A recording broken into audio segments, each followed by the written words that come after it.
Sadarghat launch দুর্ঘটনায় তরতাজা দুটি প্রাণ চলে গেল।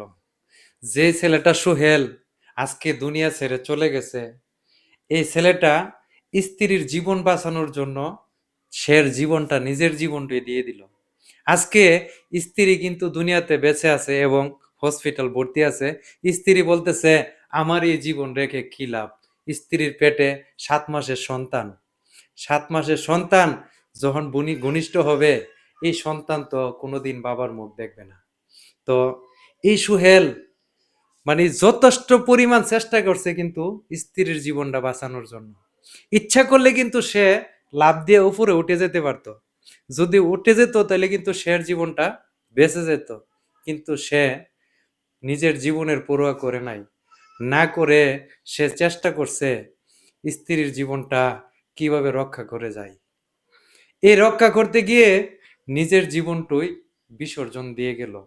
তো প্রিয় বন্ধুরা, আমরা যারা এই ঈদের ছুটিতে আমরা স্বপ্নের বাড়িতে আসার চেষ্টা করি, মা বাবার কাছে আসার চেষ্টা করি, পরিবার নিয়ে আত্মীয় স্বজন নিয়ে ঈদ উদযাপন করার চেষ্টা করি, প্রিয় বন্ধুরা, জীবনের এত বড় বড় ঝুঁকি নিয়ে বাড়িতে আসার কোনো দরকার নাই, কোনো মানে নাই ভাই। কারণ আপনি 5 মাস 6 মাস 1 বছর পরে 2 মাস পরে বাড়িতে আসবেন, মানে আত্মীয় স্বজন নিয়ে ঈদ করার জন্য।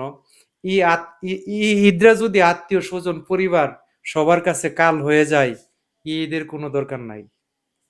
আজকে দেখলাম যে লঞ্চ দুর্ঘটনা এবং ট্রেনের মধ্যে কত বড় ঝুঁকি নিয়ে নিয়ে মানুষ এই ট্রেন দিয়ে যাতায়াত করছে, এবং এই ট্রেনের ছাদের উপরে উঠাইতে গিয়া মানে মানুষের সুযোগকে সদ্ব্যবহার করছে। কেমন মানুষ বাংলাদেশে ভাই, কেমন দেশে আমরা আছি? একটা মানুষ অসহায় অবস্থায় গাড়ির ছাদে উঠবে, এই সুযোগটা আমরা ব্যবহার করছি। আফসোস লাগে বেশিগুলা ভাইজান। দয়া করে সবাই ভিডিওটা শেয়ার করবেন, সবাইকে দেখার সুযোগ সুযোগ করে দিবেন প্রিয় বন্ধুরা। কারণ এরকম ঝুঁকিতে আমরা কেউ যেন বাড়িতে আসার চেষ্টা না করি। আজকে ঈদ কিন্তু চলে গেছে, ঈদ কিন্তু উদযাপন হয়ে গেছে, কিন্তু যে দুইটা প্রাণ আমরা হারাইছি, আমরা কিন্তু আর কোনোদিন এই সুখের ছায়া বলতে পারবো না যে কি নির্মম একটা ঘটনা ঘটছে এই সদরঘাটের কাছে লঞ্চে। আর ট্রলার দিয়া যারা এই প্যাসেঞ্জার গুলা নিয়ে উঠাই দেওয়ার চেষ্টা করে লঞ্চে, ওদের ব্যাপারে কিছু উদ্যোগ নেওয়ার দরকার আছে। এই ট্রলার গুলা 200 টাকার বিনিময়ে 300 টাকার বিনিময়ে একটা লোকের নিয়ে আসে যে ট্রলার থেকে উঠাই দেওয়ার চেষ্টা করে লঞ্চের মধ্যে, এটা কিন্তু সম্পূর্ণ রিস্কেই কাজটা করে। এটা একটু আমি সরকারকে আবেদন করব, আমার আকুল আবেদন থাকবে এই বিষয়টা নিয়ে আপনারা একটু পদক্ষেপ নেন। আমরা প্রায় ভিডিওতেই দেখতেছি যে ট্রলার দিয়া সেরা যাত্রী লঞ্চে উঠতে পারছে না, সেই যাত্রীরা ট্রলার দিয়া নিয়ে উড়াই দেওয়ার চেষ্টা করে। তো এই চেষ্টাটা ট্রলার মালিক যারা আছেন ভাই, আপনাদের কাছে অনুরোধ করে বলি, আপনারা এরকম টাকার জন্য জীবনের রিস্ক নিয়ে এরকম ভাবে লঞ্চে উড়াই দিয়েন না যাত্রী। আর ট্রেনে যারা আসেন ভাই, ট্রেনে না উঠতে পারলে পরে ট্রেনে আসার চেষ্টা করবেন, একদিন পরে আসবেন, কিন্তু মা বোনের ইজ্জত মানুষের কাছে বিলিয়ে দিয়েন না।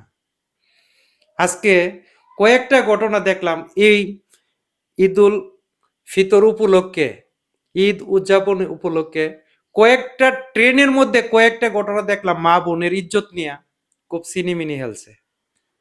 তো এই বিষয়গুলো ভাই খেয়াল রাখবেন, খেয়াল রেখা যাতায়াত করার সবাই চেষ্টা করবেন। আজকে জীবনের রিস্ক নিয়ে আমি গাড়িতে উঠলাম, আমার জীবনটাই থাকলো না, তাইলে এই গাড়িতে আসার কোনো মানি নাই। তো ভিডিওটা যদি ভালো লাগে অবশ্যই শেয়ার করে দিবেন, সবাইকে দেখার সুযোগ করে দিবেন। ধন্যবাদ।